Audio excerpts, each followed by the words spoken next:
Hoy estaremos haciendo un sermón especial a la luz de la época navideña, así que los invito a que puedan abrir sus Biblias al Evangelio según el apóstol Mateo, el Evangelio según Mateo. Nosotros celebramos en nuestra cultura, así como muchos países, el 25 de diciembre, la Navidad, pero no siempre fue así. De hecho, nosotros no sabemos la fecha del nacimiento de Jesús. Sabemos con más certeza, aunque no con una certeza absoluta, la fecha aproximada de su muerte y su resurrección, pero nosotros no sabemos cuándo nació, ni siquiera podemos saber con una certeza absoluta el año, porque nuestro calendario, que es 2025, que supuestamente está basado en que el año 0 es el nacimiento de Cristo, en realidad hubo un error cuando ese calendario originalmente se creó y lo más probable es que Cristo nació alrededor de 4 antes de Cristo. Entonces nosotros no sabemos los detalles en cuanto a eso y de hecho mucho de lo que se celebra hoy en la Navidad poco tiene que ver con lo que realmente es el propósito de la Navidad, que es celebrar el nacimiento de Cristo. Las Escrituras en ningún lado nos piden recordar o celebrar el nacimiento de Cristo, sí nos piden recordar la muerte, la sepultura y la resurrección de Cristo, pero las Escrituras tampoco nos prohíben. Entonces hay como extremos dentro de ciertas partes del cristianismo. Por un lado está el énfasis de decir que la Navidad y todo lo asociado con la Navidad como está relacionado con una fiesta pagana romana, que tampoco sabemos exactamente el porqué el 25 de diciembre, es una posibilidad que está asociado con una fecha que era clave en el Imperio Romano, pero tampoco está... no se sabe eso con certeza. Entonces algunos cristianos dicen no se puede celebrar la Navidad, el árbol de Navidad, todo eso está mal. Y eso sería un extremo no bíblico. Por otro lado, el otro extremo sería decir que nosotros debemos celebrar la Navidad del 25 de diciembre. Entonces hay libertad entre los cristianos y hay libertad de conciencia y puede variar la conciencia en cuanto a cómo nosotros celebramos. Sin embargo, como la cultura está hablando en la Navidad, realmente es una oportunidad, nosotros más que nadie debemos aprovechar ese momento para ver lo que las Escrituras dicen y proclamar lo que las Escrituras dicen acerca de la encarnación de nuestro Señor Jesucristo. Y por eso también en esta época cantamos canciones que tienen que ver con el nacimiento de nuestro Salvador. De hecho, 1 de Juan 4:2, vamos a estar viendo el Evangelio de Mateo 2, pero solo mencionar este texto. 1 de Juan 4:2 dice, en esto conocéis el Espíritu de Dios, todo espíritu que confiesa que Jesucristo ha venido en carne, ahí está, la encarnación es de Dios.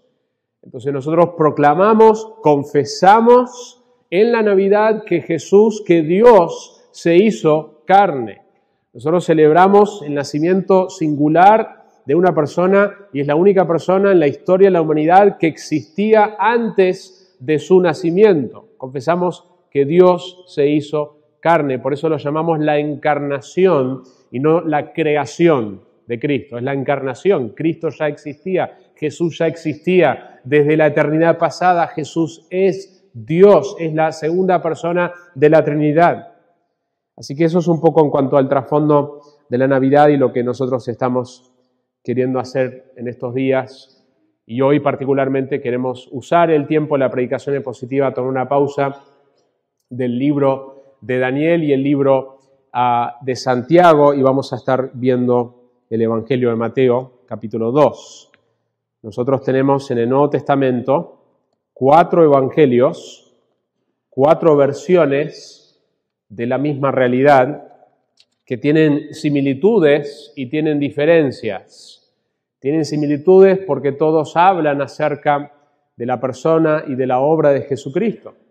Tienen diferencias porque tienen distintas audiencias en mente y porque están escribiendo con distinta información. Entonces todos fueron inspirados, lo que escribieron por el Espíritu Santo, pero cada uno lo escribe desde un ángulo distinto.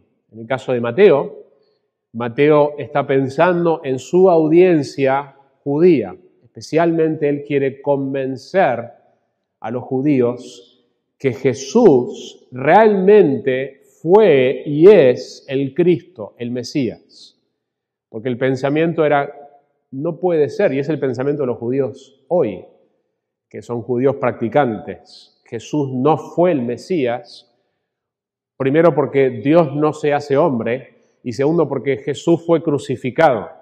Entonces la idea de que Dios se haga hombre, la idea de la Trinidad era un concepto velado que no se podía ver en el Antiguo Testamento.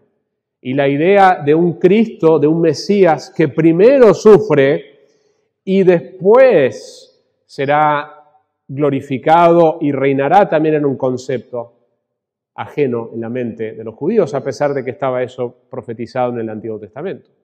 Por eso Pablo frecuentemente va a las sinagogas judías y les va a convencer, dice que él explica y busca convencerles con argumentos que era necesario que el Cristo padezca y que resucite al tercer día. Y ese es el mensaje central del Evangelio. Entonces Mateo escribe con esa audiencia en mente y por eso muchas veces vamos a ver en el Evangelio de Mateo que él dice está escrito y va a mostrar todos los cumplimientos de las profecías del Antiguo Testamento en la persona de Jesús. Va a demostrar a una audiencia judía Jesús realmente fue y es el Mesías prometido del Antiguo Testamento. Y va a explicar también el propósito de su muerte y su resurrección. Es más, los evangelios avanzan hacia ese punto climático. Lo central, no tenemos todos los detalles de la vida de Jesús, no sabemos muchas cosas de su niñez, porque los evangelios están preocupados, están pensando en transmitir lo central, que es la muerte, sepultura y resurrección de Cristo. Y todo lo que avanza en el evangelio, en cada uno de los evangelios avanza hacia ese punto climático. Sin embargo, el capítulo 2 es uno de los lugares que podemos mirar. Hay varios lugares para mirar acerca de la encarnación y el nacimiento de Cristo. También es interesante que Mateo escribe desde la perspectiva de un ex contador, pero contador corrupto, como eran los recaudadores de impuestos que traicionaban a su patria por cobrar dinero de más. Roma les daba la libertad de cobrar los impuestos para Roma y puedes, si quieres, cobrar un poco más y te quedas esa diferencia. Entonces eran vistos como lo peor de la sociedad junto con las prostitutas. Eran los más pecadores, lo más vil de la sociedad, porque ellos eran un traidor a su patria, porque ellos eran judíos que buscaban sacar más dinero cobrándole a sus propios compatriotas un impuesto a Roma, pero después cobraban de más para ellos enriquecerse. Y Dios salva a este pecador. Y es interesante que el Evangelio de Mateo, frecuentemente él menciona, cada vez que se menciona a sí mismo, Leví o Mateo, menciona el recaudador de impuestos. Él quiere que todos sepan, yo era esa persona. Él no tiene vergüenza de admitir quién era antes de Cristo. Mateo también, como recaudador de impuestos, en su Evangelio va a haber muchos detalles de las monedas, 3 palabras distintas que él usa para las monedas. Es muy evidente que ese es el autor de este Evangelio. También cuando él habla de una fiesta que él hizo, él simplemente menciona que hizo una fiesta para sus amigos. Pero Lucas nos aclara que hizo una gran fiesta, que fue un gran banquete. Entonces vemos la humildad de Mateo, vemos el énfasis en que él era un pecador que fue salvo por la gracia de Dios, aun cuando él arranca su genealogía en el capítulo 1, muestra a todos los pecadores que hay en esa genealogía. Y cuando llegamos al capítulo 2, que es lo que queremos ver hoy, vamos a ver una sección donde vemos la visita de los magos, Y lo que vamos a ver en esta sección es que hay distintos personajes y hay 3 tipos de reacciones que vamos a ver presentes en este relato. Vamos a ver hostilidad, indiferencia y adoración. Así que la idea central para el mensaje de hoy es, en forma de preguntas, ¿eres hostil? Es decir, ¿te opones a Jesucristo? ¿Eres indiferente o adoras genuinamente a Jesucristo? No hay un cuarto camino, ¿sí? Esas son las opciones. Cristo, su persona, su obra, demanda de nosotros una respuesta. Y esas son 3 opciones, no hay otra. Y eso es lo que vamos a ver acá en el relato, que están las 3 realidades. Entonces, lo primero que vamos a ver, versículo 1 al 2, es la introducción a la historia, donde vemos la llegada de los magos del Oriente para adorar a Cristo. Lo he dicho antes, pero para el que no me ha escuchado decir esto, lamento informarles que si tienen un pesebre con 3 magos, ese pesebre está mal. Históricamente está mal eso. Está mal porque los magos no vinieron a un pesebre, ¿sí? Como vamos a ver en el relato. Llegaron después, llegaron un tiempo después. La palabra que se usa para niño es otra, no es un bebé, ya pasó un tiempo, y el texto nos aclara que fueron a una casa. Probablemente pasaron como 2 años, porque después Herodes mata a los niños de 2 años para abajo, ¿sí? Y puede ser que hayan sido 3, pero tampoco sabemos si eran 3, ¿sí? Había 3 regalos, o 3 tipos de regalos. Sabemos que eran más de uno, pero el texto no nos especifica, tampoco sabemos los nombres. El texto tampoco especifica cuántos eran, ¿sí? Pero vemos, versículo 1, dice, después de nacer Jesús en Belén de Judea, en tiempos del rey Herodes, he aquí unos magos del oriente llegaron a Jerusalén diciendo, y para los que estamos presentes en los sermones de Daniel, hemos escuchado ya esta palabra magos, ¿sí? Es el mismo concepto, son personas que están en posiciones altas en la política. Serían personas que estudiaban la astrología, es decir, es parecido a la astronomía. La astronomía es una ciencia, pero la astrología tiene fines religiosos. La idea de que yo mirando los astros, las estrellas, puedo predecir lo que te va a pasar en el futuro.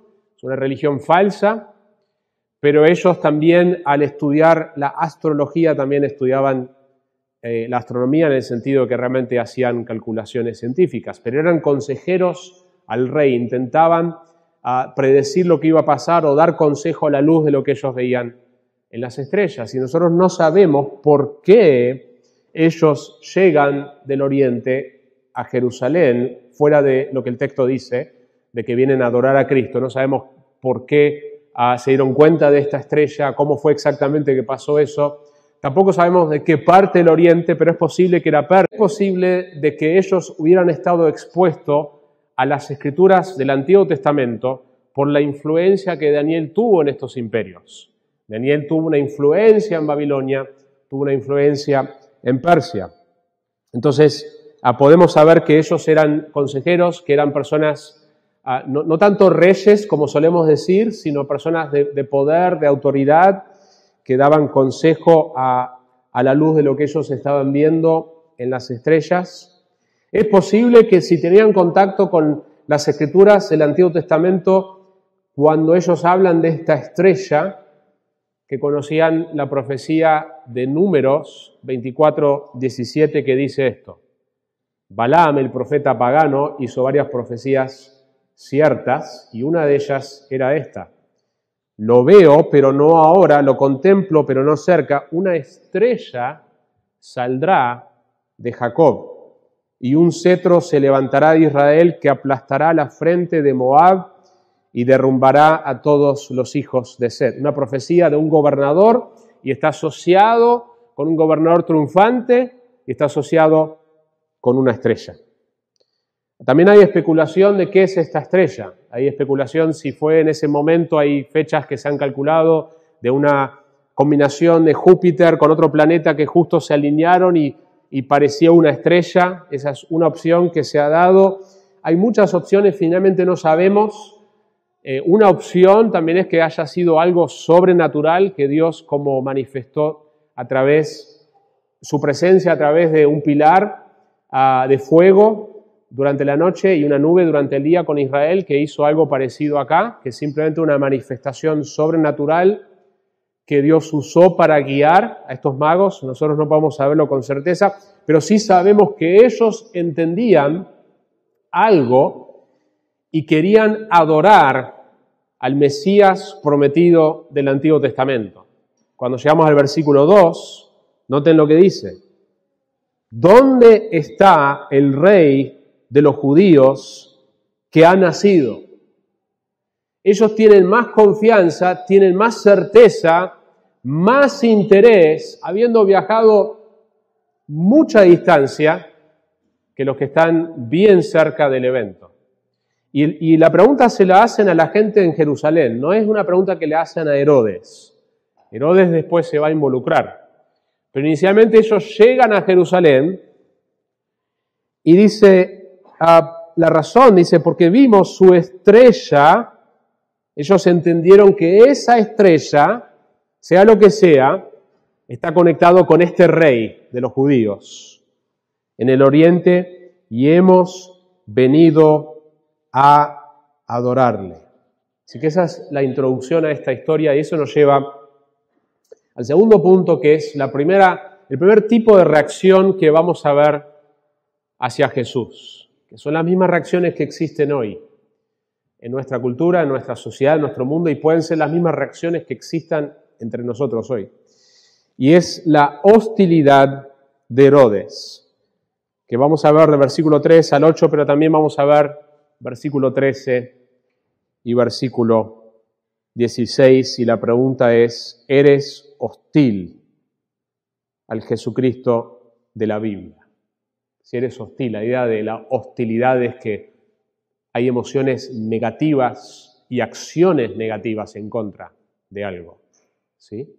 Y la clave que yo puse en la pregunta es el Jesucristo de la Biblia, porque hay personas que quieren redefinir a Jesús, un Jesús conforme a su imagen, que no confronta el pecado, un Jesús que no juzga, un Jesús que no tiene ira, pero el Jesucristo de la Biblia es lo que yo estoy hablando hoy, el Jesucristo que regresará y juzgará a los vivos y a los muertos, el Jesucristo que algunos entrarán en la presencia de Él y el reino eterno y las glorias y el placer de estar con Él para siempre en el cielo, y otros estarán separados de Él para siempre, experimentando la ira eterna de Dios en el infierno. Ese es Jesucristo.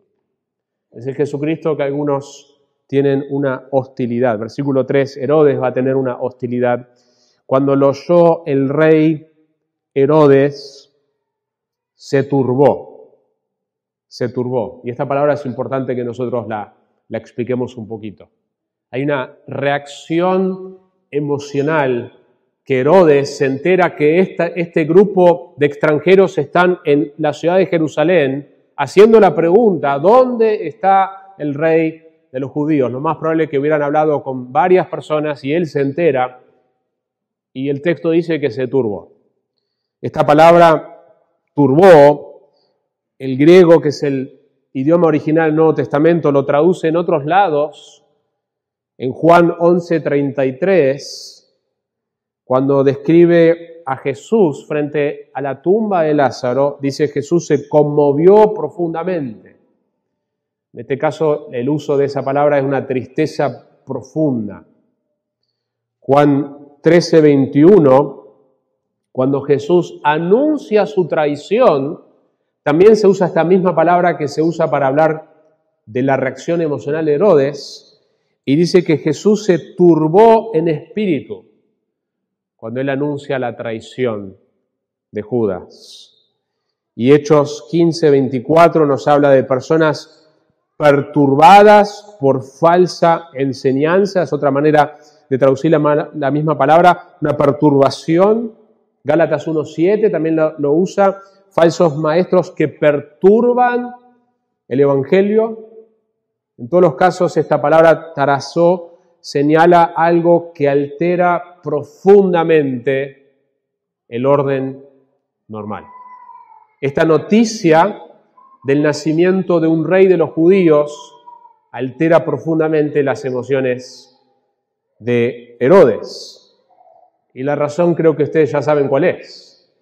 Porque Herodes se siente amenazado. De hecho, Herodes no era judío. Herodes era edomita. Herodes era un descendiente de Edom. Edom, como nación, desciende de Esaú. Y es muy interesante que Esaú se opuso a Jacob, Edom como nación se opuso a Israel, y ahora tenemos a Herodes como edomita oponiéndose a Jesucristo, al rey de los judíos. Se dice que el emperador Augusto afirmó una vez que sería mejor ser el cerdo de Herodes que su hijo. Porque un cerdo tendría mayor probabilidad de sobrevivir en una comunidad judía. Y era un juego de palabras porque en griego una sola letra distingue las palabras cerdo de la palabra hijo. Era mejor ser un cerdo, tenías más chance de vivir que si fueras un hijo de Herodes. Herodes estaba obsesionado con el poder y para mantenerlo no dudaba en amenazar a todo o eliminar cualquier amenaza que él veía como una amenaza, incluyendo miembros de su propia familia. Entonces, alguna de las personas que él mandó a matar, su esposa, una de sus esposas, Mariam, ordenó la ejecución de su esposa, de quien había sido profundamente celoso, bajo la sospecha de que conspiraba contra él. También mandó eventualmente a matar a los hijos de esta misma esposa, con el temor de que estos dos hijos lo iban a derrocar. Había otro hijo de otra esposa que 5 días antes de que él muera, lo mandó a matar. Él estaba desesperado de que nadie le saque su trono. También, de hecho, él mató a un sumo sacerdote y lo hizo parecer como un accidente, mandó a unos jóvenes a que lo metieran en una piscina y actuaran como que están jugando y lo ahogaron. Y después él fue al funeral y literalmente Josefo, el historiador, dice que él lloró lágrimas falsas, haciéndose pasar como que él estaba triste cuando él había sido quien lo había mandado matar. Entonces este era un rey loco y era un rey que está turbado y está hostil frente a la realidad de Jesucristo, al rey de los judíos. De hecho, algo que nosotros vemos en el Nuevo Testamento, que las noticias del Evangelio, la palabra Evangelio significa buenas noticias. El Evangelio son buenas noticias, pero 2 Corintios 2, 14 al 16, nos habla de que nosotros en nuestra presencia del Evangelio entre no cristianos, en nuestra proclamación del Evangelio, para algunos eso es algo precioso, pero para otros no. Dice así 2 Corintios 2, 14 al 16, pero gracias a Dios que en Cristo siempre nos lleva en triunfo y que por medio de nosotros manifiesta en todo lugar la fragancia de su conocimiento. Si tú estás caminando con Cristo, si tú eres un hijo de Dios, la fragancia de Cristo se va a manifestar en donde vos estés, en tu trabajo, en tu familia, en estos tiempos ahora de fiestas. La fragancia del conocimiento de Cristo se va a oler, se va a ver, porque caminas con Cristo. Pero el texto me dice, este pasaje en 2 Corintios, dice que fragante aroma de Cristo somos para Dios, entre los que se salvan y entre los que se pierden. Para unos, olor de muerte para muerte. Para algunos, tu presencia cristiana va a ser ofensiva y va a generar más hostilidad hacia Cristo. Para otros, olor de vida para vida. Y mis hermanos, nosotros no sabemos quiénes producirá el efecto de olor de muerte y el efecto de olor de vida, porque nosotros no sabemos quién salvará al Señor. Así que no nos toca saber eso, pero sí nos toca saber que algunos se van a oponer a nuestra presencia cristiana, algunos se van a oponer a nuestra predicación cristiana, y eso es de esperarse. Herodes fue hostil a Cristo, el mundo es hostil a Cristo, y una de las reacciones que puede existir frente a el verdadero conocimiento de Jesucristo es la hostilidad. Note cómo sigue el versículo 7, vamos a saltear al 7, vamos a volver. Perdón, el versículo 3 algo importante para mencionar. No solamente Herodes está turbado, sino que dice el texto, toda Jerusalén. Y la pregunta es, ¿por qué toda Jerusalén está turbado? Porque saben lo que es capaz de hacer este rey. Saben que si hay alguien inocentemente, ingenuamente diciendo, ¿dónde está el rey de los judíos? Y seguramente muchos están como, shh. Saben lo que Herodes, ya han visto lo que Herodes ha hecho. Y saben que frente a que alguien está diciendo que nació un rey, lo que él es capaz de hacer. Y dicho y hecho, el texto lo dice más adelante, él mata a una aldea entera, a todos los bebés, imagínense, de 2 años para abajo. Por eso está todo Jerusalén turbado frente a esta noticia. Versículo 4 al 6 va a mostrar un poco la consulta que hace con los escribas y los sacerdotes. lo voy a dejar para el próximo punto. Versículo 7 dice, entonces Herodes llamó a los magos en secreto y se cercioró, y la idea acá de la palabra es, lo hizo encubiertamente, lo hizo calladamente, es la misma palabra que se usa cuando describe a José queriendo divorciarse de María porque no entiende por qué ella está embarazada. Cuando se usa la palabra frecuentemente es un contexto negativo, la idea es que nadie se entere. Él busca llamarlos en secreto, se cercioró con ellos del tiempo en que había aparecido la estrella. La idea también es que indagó con precisión. Y por eso después vemos que el texto dice que mata a todos los de 2 años. Herodes y los magos del Oriente comparten la misma devoción de buscar diligentemente al Mesías. En este punto Herodes está muy interesado en saber dónde está el Mesías. Ambos tienen una devoción profunda, pero con razones totalmente opuestas. Los magos para adorarlo y Herodes para matarlo. Ambos tienen mucha devoción en su causa. Los magos viajaron kilómetros y kilómetros y en ese tiempo no era fácil hacer semejante viaje. Y Herodes también tiene mucha devoción a eliminar esta amenaza. Se cuenta de un filósofo ateo, Thomas Nagel, que él dijo en una ocasión, yo quiero que el ateísmo sea verdadero, la creencia de que Dios no existe. Y me incomoda el hecho que algunas de las personas más inteligentes y bien informadas son creyentes. No es simplemente que yo no creo en Dios y naturalmente espero que mi creencia sea correcta. Yo tengo la esperanza de que Dios no exista. Tremendo, ¿no? Yo no quiero que haya un Dios. Yo no quiero un universo así. Y quizás muchos no expresan de esa manera su hostilidad, pero una manera muy popular hoy es, yo no creo en ese tipo de Jesús. Yo no creo en un Dios que va a castigar pecado de esa manera. Yo rechazo la idea de que Dios tiene que ser propiciado, la propiciación, la expiación, tiene que haber la satisfacción de la ira de Dios. Yo creo en un Dios de compasión. Yo rechazo esa idea antigua de un Dios de esa manera. Y puede haber ese tipo de hostilidad, porque el problema principal del ser humano no es tanto la ignorancia, sino es la rebeldía. Dame un Dios que no me va a confrontar mi pecado, dame un Dios que no me habla del juicio y yo estoy bien con ese Dios. Pero no me hables de un Dios que confronta el pecado, no me hables del cielo, del infierno. Y ahí es donde puede surgir esta hostilidad como surgió en el corazón de Herodes. Versículo 8 vemos que dice, enviándolos a Belén, dijo, id y buscad con diligencia al niño y cuando le encontréis, avisadme para que yo también vaya y le adore. Y el texto no nos aclara que está mintiendo, pero sabemos que está mintiendo por lo que él después hace.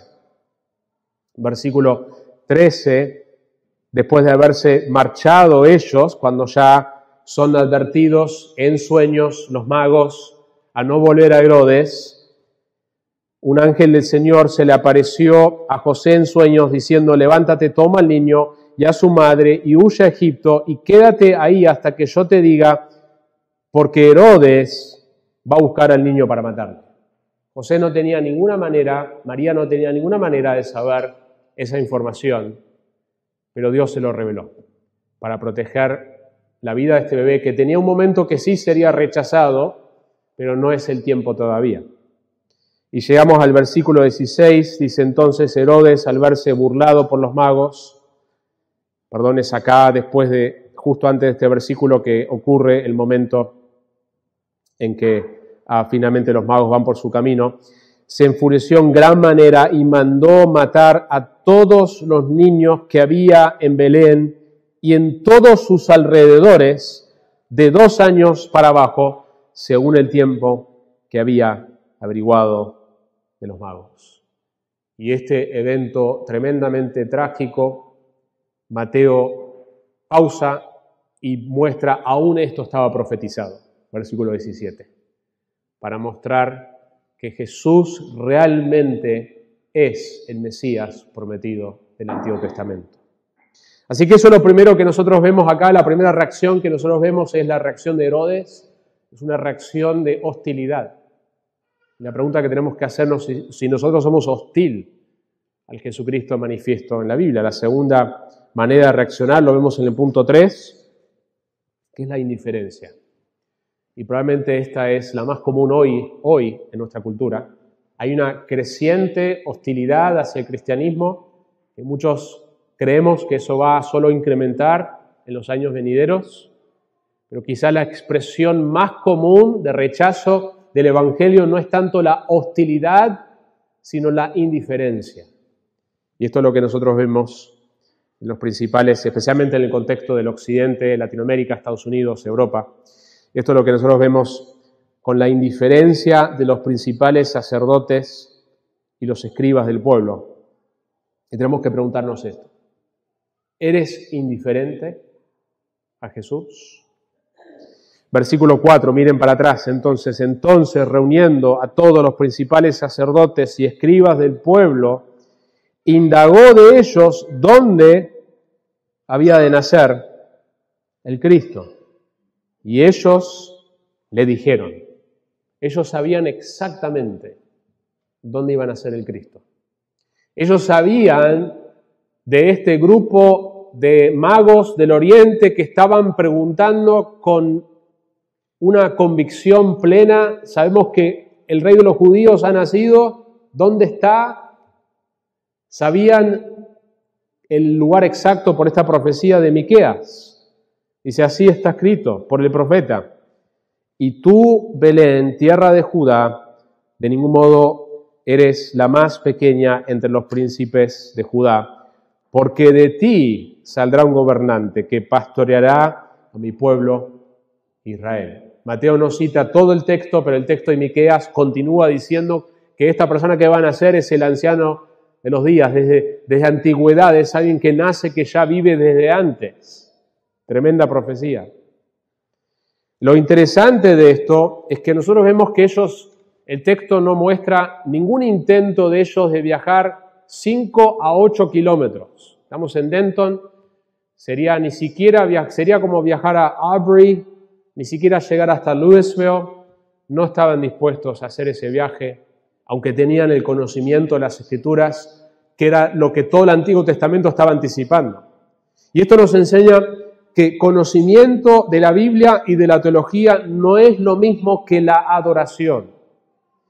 Conocimiento no es lo mismo que la fe. Conocimiento no es lo mismo que la obediencia. Nosotros podemos conocer las Escrituras, sin embargo, no responder en fe, no responder en obediencia, no responder en adoración. Los magos, con poco conocimiento del Mesías, con lo poco que tenían, adoran. Y los líderes judíos, con mucho conocimiento, no adoran.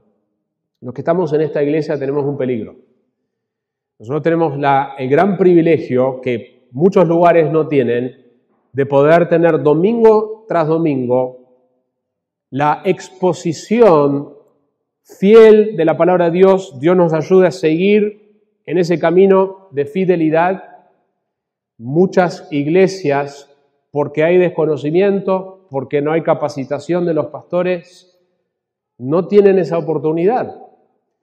Pero con esa oportunidad viene una mayor responsabilidad de que nosotros estamos expuestos a más luz de la Escritura y podemos fácilmente, como venimos escuchando también las predicaciones de Santiago, ser oidores de la palabra de Dios y volvernos insensibles por nuestra costumbre de estar expuestos a la palabra de Dios y no responder en fe, arrepentimiento y obediencia.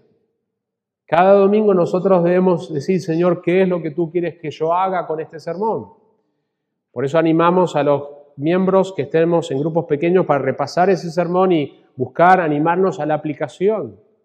No estamos acá simplemente para ser pecadores más inteligentes. Necesitamos saber que solamente por medio del conocimiento de la Biblia ocurre el verdadero crecimiento, pero que nosotros podemos conocer y no obedecer, podemos conocer y no tener una fe verdadera, podemos conocer y no adorar. Si estás en un hogar cristiano, que en tu hogar cristiano se busca vivir el Evangelio, proclamar ese Evangelio fielmente, aunque imperfectamente, tú tienes una mayor responsabilidad y tú tienes un peligro de acostumbrarte como los líderes y los sacerdotes a las Escrituras y que eso ya no tenga ningún efecto sobre ti. Nuestro conocimiento de las Escrituras siempre debe llevarnos a la fe, al arrepentimiento, a la obediencia y a la adoración. Así que esta categoría de ser indiferente puede ser una de dos razones. Tú puedes hoy estar acá y ser realmente indiferente por la manera que estás viviendo a la persona de Jesucristo, y eso puede ser porque nunca te has convertido genuinamente. Que la razón que no disfrutas realmente adorar a tu Señor, la razón que no disfrutas la palabra de Dios, la razón que no hay un deseo de la santidad de Dios, es porque no has nacido de nuevo. No puedes, no tienes ese deseo si Dios no te da el Espíritu de Dios. Y para que Dios te dé el Espíritu de Dios necesitas nacer de nuevo. Y para nacer de nuevo necesitas darte cuenta que estás perdido y que necesitas un Salvador. Así que mi ánimo sería que vengas en este tiempo de Navidad y creas de corazón a Jesucristo como tu Salvador y como tu Señor, y que Él se vuelva el Rey de tu corazón y de tu vida. Entonces tu indiferencia puede estar relacionada a eso. Pero también es posible, nosotros como cristianos podemos caer en una indiferencia. Nosotros podemos tener una etapa que nosotros por nuestro pecado estamos enceguecidos y estamos perdiendo el apetito por las cosas de Dios. Eso nos puede pasar como cristianos. Así que nosotros debemos darnos cuenta si vemos una falta de interés en nuestro Salvador y preocuparnos. Si nosotros vemos una falta de interés en nuestra vida de oración, nos debe preocupar. Si nosotros vemos una falta de devoción, de luchar con fervor contra nuestro pecado, eso nos debe preocupar. Si nosotros no vemos pecado en nosotros, eso nos debe preocupar. Si nosotros no estamos haciendo intentos por las herramientas que Dios nos da y los medios de gracia que Dios nos da de pelear hacia la santidad, eso nos debe preocupar porque son manifestaciones de indiferencia hacia nuestro Salvador cuando no buscamos responder de esa manera. Y eso nos lleva al último punto, que es el versículo 9 al versículo 12, donde vemos el último tipo de respuesta: hostilidad, indiferencia, y la tercera manera que vemos que los personajes responden es la adoración. Versículo 9 al 12. Los magos llegan al lugar donde estaba Jesús y lo adoran. Y la pregunta que tenemos que hacernos es si adoras a Jesús. Noten lo que dice el texto, versículo 9. Y habiendo oído al rey, se fueron, y aquí la estrella que habían visto en el oriente, la habían visto desde muy lejos, iba delante de ellos hasta que llegó y se detuvo sobre el lugar donde estaba el niño. Algunos, por el lenguaje y la manera que el texto lo describe, puede ser que ese movimiento que el texto describe, que los guió y se detuvo, es simplemente la óptica, algo sobrenatural que literalmente se está moviendo y se está deteniendo, mostrando este es el lugar donde ha nacido el Rey de los judíos. Versículo 10, cuando vieron la estrella, se regocijaron sobremanera con gran alegría, porque quienes aman al Rey de Reyes se alegran ante la posibilidad de estar en su presencia. ¿Amén? Quienes aman al Rey de Reyes se gozan, se alegran ante la posibilidad de estar en su presencia. Esa es la marca del cristiano, que nosotros nos alegramos y buscamos y nos deleitamos en la posibilidad de estar en su presencia. Versículo 11, y entrando en la casa, noten que no es un pesebre, sino una casa, Así que saquen los Reyes Magos en sus pesebres, si los tienen. Vieron al niño con su madre María y postrándose, le adoraron.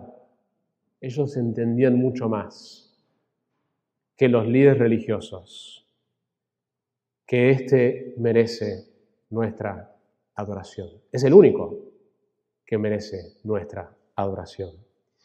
Y abriendo sus tesoros, le presentaron obsequios de oro, incienso y mirra.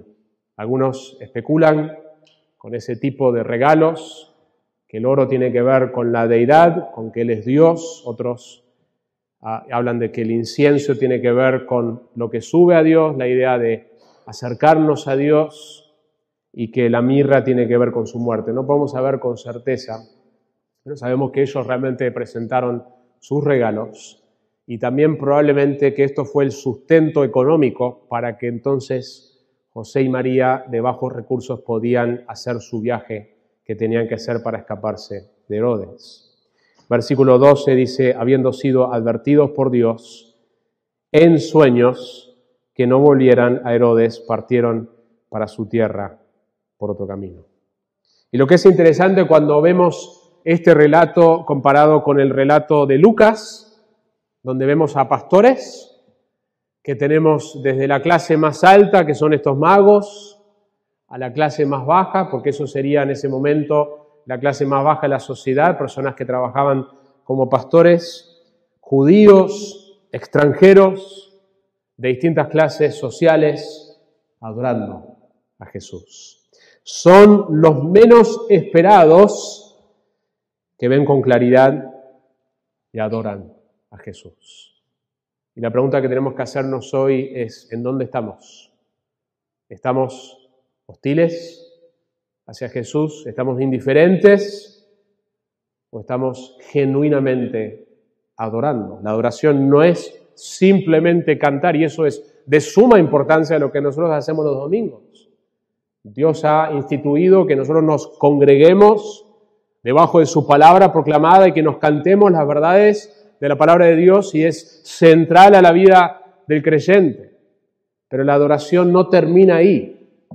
La adoración comienza ahí. El domingo es un recordatorio, es un ánimo, es un tiempo de ser confrontado, es un tiempo de ser edificado para que entonces nosotros durante toda la semana y durante nuestros días busquemos adorar y busquemos luchar contra nuestro pecado, que es lo que nos impide adorar genuinamente. Romanos 12:1 lo dice de esta manera: por consiguiente, hermanos, de la manera que lo describe la adoración del cristiano, os ruego por las misericordias de Dios, todo lo que Pablo dijo en el capítulo 1 al 11 de Romanos, todo lo que Dios ha hecho a favor nuestro en la persona de Jesús, que presentéis vuestros cuerpos como sacrificio vivo y santo, aceptable a Dios, que es vuestro culto racional. Es vuestro culto racional. Que nosotros presentemos todo nuestro ser para que todo lo que nosotros hacemos sea de honra a nuestro Señor Jesucristo. Jesús le dice a una de las iglesias, Apocalipsis 3:15 al 16, yo conozco tus obras, que ni eres frío ni caliente, ojalá fueras frío o caliente, así puesto que eres tibio y no frío ni caliente, te vomitaré de mi boca. Jesucristo no nos da la opción de seguir a medias. O lo estamos siguiendo genuinamente, o somos adoradores de Jesucristo, o somos indiferentes, y esa indiferencia pudiera indicar de que no somos salvos, o pudiera indicar que como cristianos necesitamos pedirle perdón al Señor y acercarnos a Él en fe y en arrepentimiento como creyentes. Podemos estar viviendo indiferentemente. Podemos estar viviendo indiferentemente si nosotros no estamos tomando en serio nuestra adoración a Cristo en todas las áreas de nuestra vida, en la manera que nosotros usamos nuestro dinero, nuestro tiempo, en la manera que nos hablamos unos a otros, en la manera que criamos a nuestros hijos, en la manera que tratamos a nuestro cónyuge. Todas son maneras de mostrar si estamos siendo indiferentes a Jesús o si lo estamos adorando. ¿Eres hostil? ¿Eres indiferente? ¿O adoras genuinamente a Jesucristo? Termino con una cita famosa de C.S. Lewis, el que escribió las Crónicas de la Narnia, dijo lo siguiente de personas que hablan de que Jesús fue un buen maestro simplemente.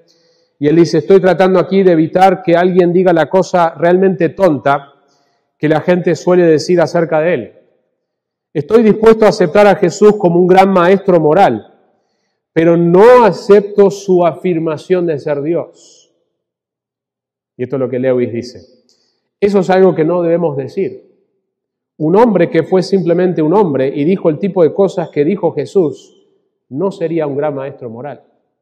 Sería un lunático, un loco, al nivel de un hombre que dice que es un huevo pochado. O sería el diablo del infierno. Tienes que hacer tu elección.